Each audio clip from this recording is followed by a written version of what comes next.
The next prediction is with you, Steve, and it's a bit of COD related. Yeah, so obviously, as we know, recently with the reduction in price of Game Pass, the new Call of Duties are exempt and will come out a year later.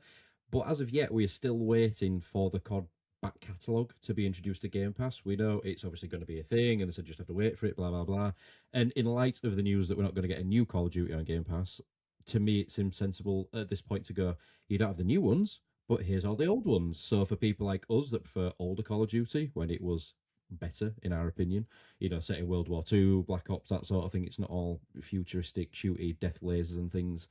You've got a whole back catalogue of CODs to play. So I think this showcase might rely a lot on third party. Obviously, Call of Duty is their own in house now, but a lot of other titles to carry it along. As we know, we're not going to get any Helix information as far as we're aware. We're not going to get any hardware information. Fable, we're not going to be. We might see something Fable later, but it's not coming till next year now. So again, that might not be as strong as what it was before. So I think there's going to be a reliance on other people to maybe bring it through to obviously boost the catalog, boost Game Pass, and bring the heat as it were. So I think it now will be the time to say every Call of Duty, well, maybe not all of them, but maybe from 360, maybe stuff like COD 2, I think was the first one on 360. I think I'm right in saying onwards that sort of thing. COD 2, COD 3, Black Ops, da da da. They might bring the older ones, which would be great.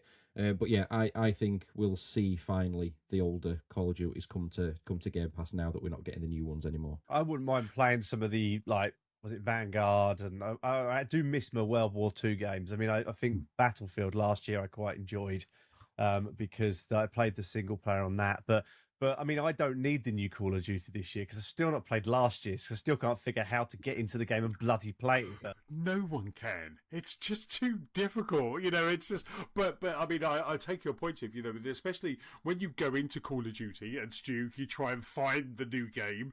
It's set up. The Call of Duty launcher is set up just to kind of add all of those old games in there. Make them all available by Game Pass so you can play zombies, you can play the campaign. That would be fantastic.